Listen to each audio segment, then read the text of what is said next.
YS రాష్ట్రానికి అన్యాయం చేశారా? వైఎస్ తాను రెండోసారి ముఖ్యమంత్రి అయిన తర్వాత రాష్ట్ర ప్రయోజనాల్ని పణంగా పెట్టి కేంద్రానికి సరెండర్ అయిపోయారా? ఇప్పుడు ఈ చర్చ మళ్లీ మొదలైంది. 33 మంది లోక్సభ ఎంపీలుండగా వారిలో నుంచి కేంద్ర కేబినెట్లో మంత్రులైన వాళ్ళు కేవలం 5 5గురే. అయితే ఈ 5గురిలోనూ పరాయి రాష్ట్రం మనిషి జైరాం రమేష్ను మన కోటా నుంచి రాజ్యసభకు పంపి మంత్రిని చేసిన ఘనత కూడా ఆంధ్రప్రదేశ్కే దక్కుతుంది. తనకు రాష్ట్రంలో ఎవరిని మంత్రివర్గంలోకి తీసుకోవాలనే స్వేచ్ఛ ఇస్తే అంతే చాలనుకుని ఆనాడు వైఎస్ కాంప్రమైజ్ అయిన దాఖలాలు స్పష్టంగా కనిపించాయి.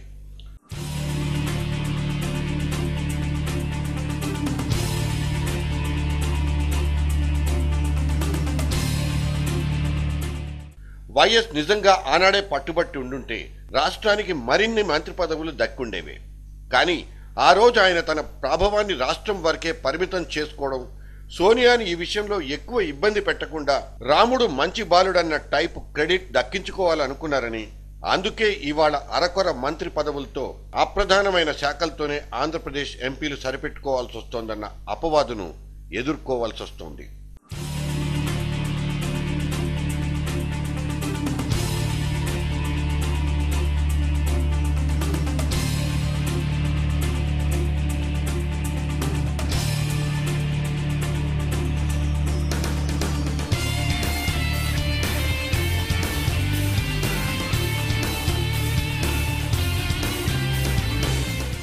తాజాగా జరిగిన 5 రాష్ట్రాల ఎన్నికల ఫలితాలు కేంద్ర మంత్రివర్గంలో మార్పులకు కారణం కాబోతున్నాయి. ఇప్పటికే మమత లాంటి వాళ్లు తమ మంత్రి పదవులకు గుడ్ బై చెప్పి ముఖ్యమంత్రిగా రేపో మాపో పదవీ స్వీకార ప్రమాణం చేయబోతున్నారు. ఇన్నాళ్లు ఆమె చేపట్టిన రైల్వే శాఖ మన వాళ్ళకి ఇవ్వచ్చు కదా, ఏం తెలుగు వాళ్లలో అంత సత్తా ఉన్న వాళ్ళు లేరా అంటూ దీర్ఘాలు మొదలయ్యాయి.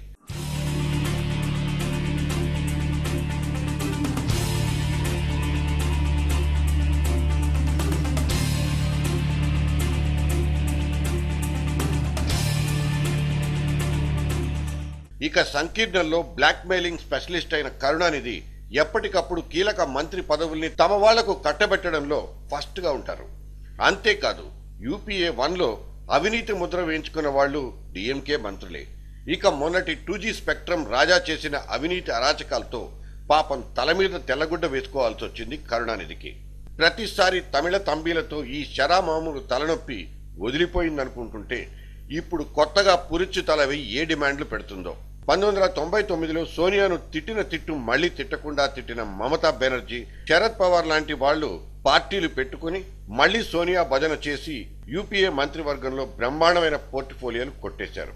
ఇక వీళ్లతో కలిసి అప్పట్లో ఇటలీ సోనియా అంటూ తిట్టిన పిఏ సంగ్మా కూడా ఇప్పుడు తన కూతురికి మంత్రివర్గంలో చోటిప్పించుకోవడంతో ఆ చోద్యం చూడడం మనవంతయ్యింది. ఒక మినిస్ట్రీ మేకింగ్లో, క్యాబినెట్ల రూపకల్పనలో ఎన్నో లెక్కలుండొచ్చు. కూడికలు తీసివేతల్లో తేడాలొచ్చి చివరికి అధికారమే కుప్ప కూలిపోవచ్చు. అందుకే మేకర్స్ అంత తలకాయలు బద్దలు కొట్టుకునేది. అయితే ఇక్కడ ఒక విషయం, వడ్డించేవాడు మనవాడైతే ఏ పంచన కూర్చున్నా ఓకే అన్న సామెతే వైఎస్ లాంటి వాళ్ళను ముంచిందా అన్నది పాయింట్. అమ్మకు వేరే చెప్పేదేముంది, 33 మంది ఎంపీలనిచ్చి యూపీఏ 2కు ఆక్సిజన్ అందించిన ఆంధ్రప్రదేశ్నే మర్చిపోతుందా? వేరే విన్నపాలెందుకు అని ఆయన ఏ ప్రయత్నం చేయకపోవడమే మన కొంపలు ముంచిందంటారు మనవాళ్లు. ఏదేమైనా మన ఎంపీలు లాబియింగ్లో వెనకబడిపోయారని మాత్రం అనుకోవడానికి వీల్లేదు. అందున అధికారం కోసం, ముఖ్యంగా మినిస్ట్రీలో బెర్తుల కోసం వెనకబడిపోతారా? రాష్ట్రానికి రావాల్సిన ప్రాజెక్టులు, కేంద్రం నుంచి రావాల్సిన నిధుల విషయంలో మాత్రం అప్పుడప్పుడు వెళ్లి గ్రూప్ ఫోటోలు దిగే మనోళ్లు వెనకబడిపోయారంటే అర్థం ఉంటుంది. గాని పైరవీలు, లాబియింగ్స్ మన వాళ్ళకి చాలా ఇష్టమైన పనే కదా. ఇదిగో ఈ సీన్స్ చూడండి. 2 రోజుల నుంచి రాష్ట్ర కాంగ్రెస్ ని రిపేర్ చేయడానికి వచ్చిన గులాం నబీ ఆజాద్ వారి కనుసన్నల కోసం మనోళ్లు ఎలా తాపత్రయపడుతున్నారో. అయ్యవారు తలుచుకుంటే అమ్మ పలుకుతుందని మనసా వాచా కర్మణా భావించే నాయకత్వం అంతా ఇక్కడే. మరి మనకు మంత్రివర్గంలో చోటెందుకు దక్కదు? గట్టిగా నిలబడి ఇది మా హక్కంటూ అడిగేవాడు లేకనే.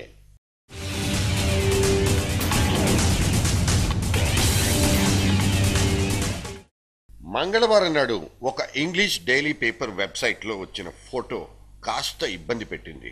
ఆ ఫోటో ఇదే.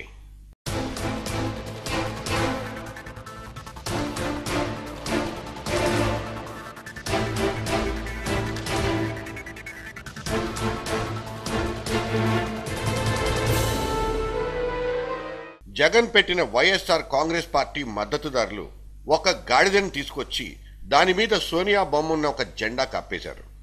అంతటితో ఆగకుండా చెప్పులతో ఆ ఫోటోను బాదుతున్న దృశ్యం ఇది.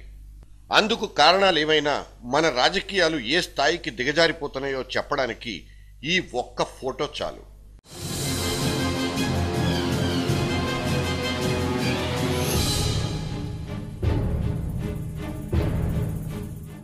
కొంతకాలం క్రితం వరకు సోనియా గాంధీ జపం చేసిన జగన్ కుటుంబం వైఎస్ నిష్క్రమణ తర్వాత ముఖ్యంగా జగన్ కు ముఖ్యమంత్రి పదవి ఇవ్వలేకపోవడంతో పార్టీ పెట్టడం, కడపలో కసితీరా ఆమె పార్టీని ఓడించడం మనకు తెలిసిందే. రాజకీయాల్లో భేదాభిప్రాయాలు సహజమే కావచ్చు, కానీ ఇంతగా ద్వేషించుకునే స్థాయికి దిగజారిపోవడం చూస్తే భవిష్యత్తులో ఇక పరిణామాల్ని మనం ఊహించుకోవడం కష్టమే. బహుశా జగన్ దృష్టిలో ఈ ఫోటో పడుండకపోవచ్చు. ఎవరో కొంతమంది పార్టీ కార్యకర్తలు లేదా అతని అభిమానులు ఈ పని చేసుండవచ్చు. అయితే ఇవాల్టి రాజకీయాల్లోకి యువతరం రావాలని, చదువుకున్న వాళ్ళొచ్చి రాజకీయాల్ని ప్రక్షాళన చేయాలంటూ పిలుపులు వినిపిస్తున్న నేపథ్యంలో అటువంటి యువతరానికి ప్రతినిధిని చెప్పుకుంటున్న 37 ఏళ్ల జగన్ వంటి వాళ్ళు ఇటువంటి పనుల్ని ప్రోత్సహించడం ఒక బ్యాడ్ ప్రెసిడెన్సే అవుతుంది. గతంలో కూడా ఇలాంటి పనులు చేసిన రాజకీయ పార్టీలు ఉన్నాయి. గోడ మీద బూతు రాతలు, కుటుంబ సభ్యుల్ని బజార్లోకి లాగిపారేయడం లాంటి పనులు చేసిన ప్రబుద్ధులు ఉన్నారు. తిరుపతిలో కాంగ్రెస్ ప్లీనరీ జరుగుతున్నప్పుడు పివి నరసింహారావు ప్రధాని. అప్పట్లో వైఎస్ అనుచరులు ఎవరో తిరుపతిలో పివికి వ్యతిరేకంగా కొన్ని పోస్టర్లు అంటించారు. అవి పివి దృష్టికి వచ్చి ఆయన చాలా బాధపడ్డారు. ఇక ఈ విషయం తెలుసుకున్న వైఎస్ తన అభిమానులు చేసిన పిచ్చి పనులన్నిటికీ తానెలా తలదించుకోవాల్సి వస్తోందనంటూ నా దగ్గర వాపోయారు. So Jagan, are you listening please?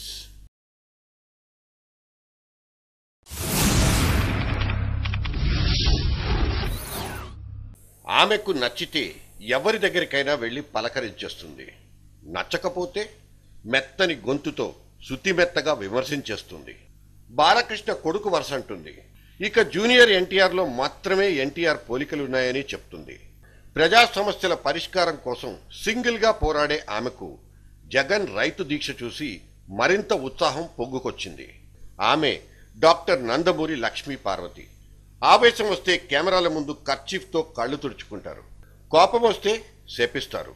ప్రజలకు న్యాయం చేయలేని రాజకీయ పార్టీలు అధికారంలో కొనసాగే హక్కే లేదంటూ విమర్శలు గుప్పిస్తారు. చంద్రబాబు నాయుడు అంటే ఒంటికాలి మీద వ్యాఖ్యానాలు అందుకుంటారు. అటువంటి లక్ష్మీ పార్వతి తన సొంత జిల్లా గుంటూరు వెళ్లారు.